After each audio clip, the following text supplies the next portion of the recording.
వి gold trusted gold buyers తాకట్టులో ఉన్న బంగారాన్ని విడిపించి ఈ రోజు ఉన్న మార్కెట్ ధరకే కొనబడును. మరిన్ని వివరాలకు సంప్రదించండి 7771077720. 2022 సంవత్సరంలో ఇదే రోజు నవంబర్ 12వ తేదీన తణుకు మండలం ముద్దాపురం గ్రామంలో ఒక దారుణ సంఘటన చోటు చేసుకుంది. గ్రామానికి చెందిన శ్రీనివాస్ మరియు రూపారాణిల కుమార్తె హారిక ఎవరైతే ఉన్నారో తాను అర్ధరాత్రి వేళ నిద్రిస్తున్న సమయంలో ఒక్కసారిగా సజీవ దహనమైంది.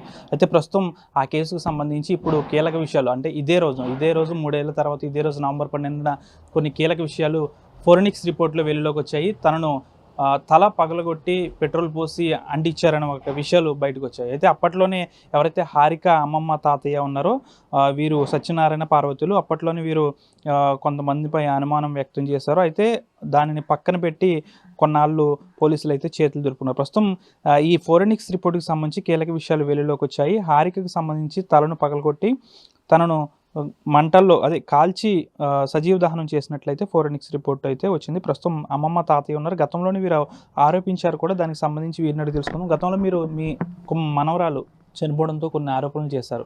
అసలు శ్రీనివాస్కి రెండో భార్య మొదటి భార్య ఇది? రెండో భార్య. ఎవరి పేరు?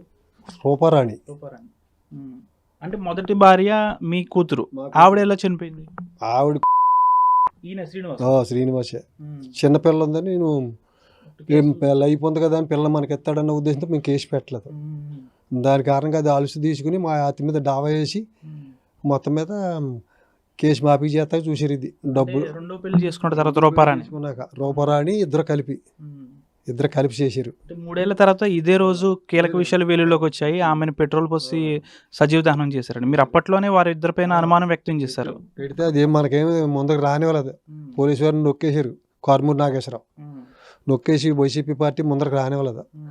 ఇది వైసీపీలో మహిళా మండలి అధ్యక్షురాలంట, రెండో భార్య.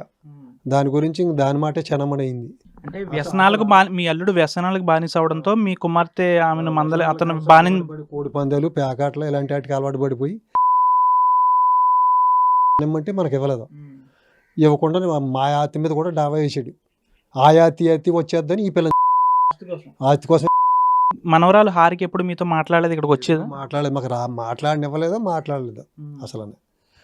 మాకు ఇమ్మన్నాం. మేము దత్తత కూడా చేసేసుకుంటా అన్నాం. నేను ఇప్పుడు దాకా పెంచాను నేను ఇవ్వనన్నాడు.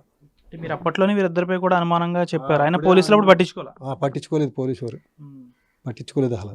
ఇప్పుడు ఏం కోరుకుంటున్నారు? మీకు న్యాయం పూర్తిగా అరెస్ట్ చేసి రేపొద్దున ఇంకో పిల్లకి జరగకుండా ఉండాలంటే అది న్యాయం చెయ్యాలి. చచ్చిపోయి మీ మనవరాలకు సంబంధించి విషయాలు కీలక విషయాలు వెలుగులోకి వచ్చాయి. మీరేం చెప్తారమ్మా? గతంలో మీరు ఆరోపించారు మీ అల్లుడిపై. ఇప్పుడు అదే విధంగా జరుగుతున్నట్టు సమాచారం ఉంది. ఇద్దరిని కూడా అదుపులో తీసుకున్నారు. ఏం చెప్తారు? అవునండి, అది మామూలుగా భోజనంలో ఇది మత్తు పదార్థం కలిపి తర్వాత తలపై కొట్టి రాడ్తో కొట్టండి. తర్వాత నట్టుగా వచ్చిందండి. కిరసనాలు పోసి పెట్రోల్ పోసి కొద్దిగా పక్కాగా కాల్చేసిందండి. అసలు పిల్ల ఇది వేరే ఏదో చెప్పారు కానీ కారణాలు, కానీ పక్కాగా భార్యాభర్తలు ఇద్దరు ఆలోచించండి. ఈ విధంగా ఆస్తి కోసం ఇలా చేశారండి ఇద్దరు కూడా. అంటే పోలీసుల అదుపులో ఉన్నట్లు సమాచారం. ఇద్దరు కూడా మీకు ఏం న్యాయం అంటే వాళ్ళకి ఏం జరిగితే మీకు న్యాయం జరుగుతుంది అనుకుంటున్నారు? వాళ్ళకి పక్కాగా ఇది జైలు శిక్ష పడాలండి, బయటకు రాకుండా. మళ్ళీ వేరే ఎవరో ఇతరుల అమ్మాయికి ఎవరికి కూడా అమ్మాయిలకి ఎవరికి కూడా అలా అన్యాయం జరగకుండా ఉండాలి. అంటే దీంట్లో రాజకీయ కోణం కూడా ఉందని మీరు అనుమానిస్తున్నారు? కార్మూర్ నాగేశ్వర హస్తం పూర్తిగా ఉందండి బలంగా వీళ్ళ వైపు. అందుకే పోలీసులు 3 సంవత్సరాల నుంచి కూడా మాకు న్యాయం జరగలేదండి. అప్పుడు ఆ వైసీపీలో ఉండగా హస్తం ఉన్నట్లు మీరు ఎలా చెప్పగలరు? అదే పార్టీ చెందిన రూపారాణి, అందులో మహిళా మండలి అధ్యక్షురాలండి. వాళ్ళు కూడా అదే పార్టీ. దాని గురించి మాకు అసలు న్యాయం జరగలేదండి. వైసీపీ పరిపాలనలో మాకు అసలు పోలీసులు మమ్మల్ని పట్టించుకోలేదండి. తిరగడమే కానండి. ఇప్పుడు 3 సంవత్సరాల నుంచి తిరగడమే కానీ అసలు మాకు ఫారెన్సిక్ రిపోర్ట్ కూడా మాకు రానివ్వలేదండి. మాకు పోలీసుల వల్ల ఎవరు ఏ అధికారుల వల్ల కూడా మాకు న్యాయం జరగలేదండి అసలు.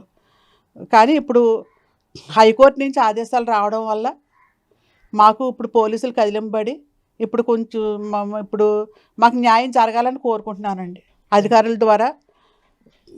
ఇది ప్రస్తుతం ఇదే రోజు ఘటన జరిగింది. ఇదే రోజు ఫోరెన్సిక్ రిపోర్ట్ కూడా వెళ్ళలోకి వచ్చింది. అయితే ఈ ఫోరెన్సిక్స్ రిపోర్ట్లో అయితే ఆమెను తల పగలగొట్టి పెట్రోల్ పోసి సజీవ దహనం చేశారని ఒక రిపోర్ట్ అయితే వచ్చింది. దీనికి సంబంధించి ఆ సమయంలో సవతి తల్లి రూపారాణితో పాటు శ్రీనివాసులు ఉన్నారు కాబట్టి వారిద్దరిని కూడా నిందితులుగా చేర్చారు. ప్రస్తుతం ఇదైతే గొడవ అయితే సద్దుమణిగినట్లే ఉంది. ఎందుకంటే సవతి తల్లితో పాటు తండ్రిని కూడా అదుపులోకి తీసుకున్నారు. అయితే మొదటగా ఎవరైతే ఉన్నారో సత్యనారాయణ పార్వతీల మొదటి కుమార్తె ఎవరైతే ఉన్నారో తను శ్రీనివాసును వివాహం చేసుకున్నారు. అయితే శ్రీనివాస్ వ్యసనాలకు బానిస కావడంతో ఆమెను ఇది మందలించడంతో ఆమెను కూడా చంపేశారని వీరు ఆరోపిస్తున్నారు. అనంతరం రెండో పెళ్లి కూడా చేసుకున్నారు. రెండో పెళ్లి చేసుకున్న తర్వాత ఆస్తి కోసం కుమార్తె హారికకు మైనార్టీ తీరిన తర్వాత ఈ విధంగా చేశారైతే వీరు ఆరోపిస్తున్నారు. అప్పటి నుంచి కూడా ఇద్దరిపై సవతి తల్లి తండ్రిపై వీరిద్దరు కూడా అనుమానం వ్యక్తం చేసినప్పటికీ కూడా పోలీసులు ఎక్కడ కూడా పట్టించుకోలేదని వైసీపీ ప్రభుత్వంలో ఎవరు పట్టించుకోలేదని వీరు చెప్తున్నారు. ప్రస్తుతం ఇప్పుడైతే ఇద్దరిని కూడా అదుపులో తీసుకోవడంతో కేసులో ప్రధాన నిందితులుగా వీరు ఉన్నారు కాబట్టి వీరిద్దరిని కూడా అనుమానం వ్యక్తం చేస్తున్నారు. ప్రస్తుతం వీరిద్దరూ పోలీసులు అదుపులో ఉన్నారు కాబట్టి వారిద్దరికీ కూడా శిక్ష కఠినంగా వేయాలంటూ కూడా అమ్మమ్మ తాతయ్యలు అయితే కోరుకుంటున్నారు. వీడియో జర్నలిస్ట్ శేఖర్తో మనోజ్ పశ్చిమ గోదావరి జిల్లా నుంచి. Local to global news at your finger tips. మీ చేతిలో ఒక ఆయుధం. డౌన్లోడ్ రా టీవీ యాప్.